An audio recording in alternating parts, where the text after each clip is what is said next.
With the rise of AI, isn't it time for technology to give you that extra weekend day you've always wanted? That could be in your future.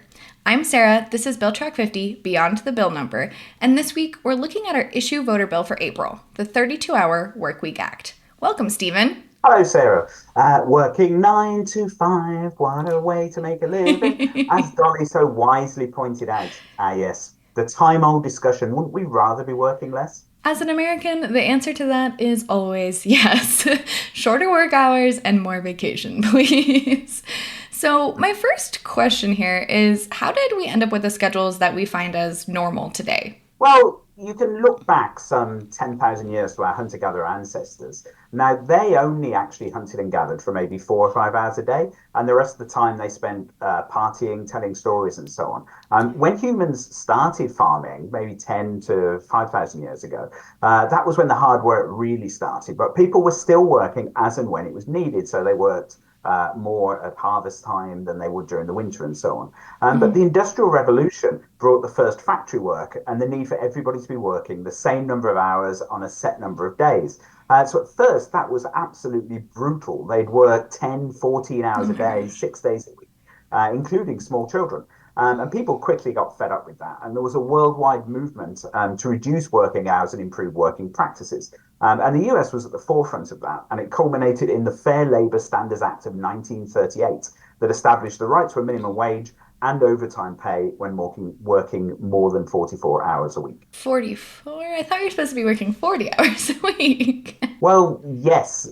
Congress amended the law in 1940 to reduce the work week to 40 hours, and it stayed like that ever since as a cornerstone of US labor law until maybe now, because if we see this bill pass, we could see the standard work week cut down by 8 hours or an entire day. So Thursday becomes the new Friday. I know I could always use that additional day to get things done around my house. One day for house, one day for social, one day for laying like I have a Victorian illness. Does this bill just flat out say that we should only work 4 8-hour days a week and just kind of call it that? Not really. I mean, it's not quite that rigid. So if employees work over the 32-hour threshold or longer than 8 hours a day, then their employers would have to compensate them at least 1.5 times their usual per hour rate. And for employees working longer than 12 hours a day, the compensation rate would increase to double their usual per hour rate.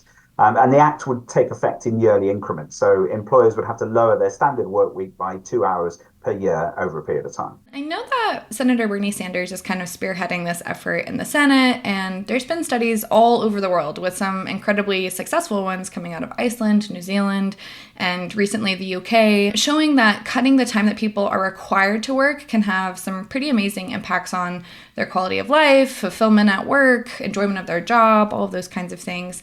And it can actually increase worker productivity. What do people who are kind of against the 4 day work week say?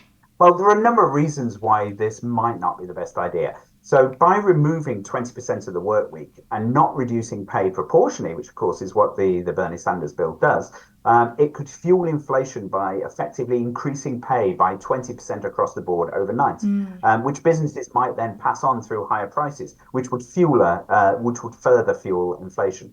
It could also exacerbate existing labor shortages as companies would need to hire more staff when they can't find enough staff to do the jobs they need right now. And it would also drive up costs, of course, which would impact small business in particular who have sort of very narrow margins.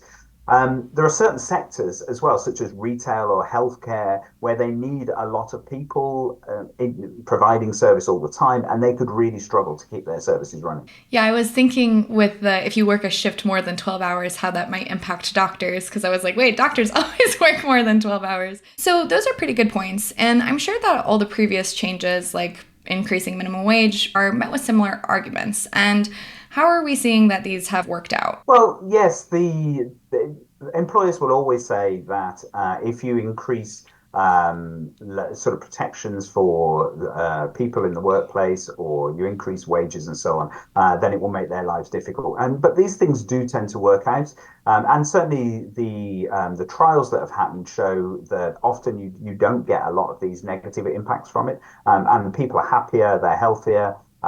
They are more productive in a lot of ways. And of course, they have more time to do the things they want. So it can generally be of benefit.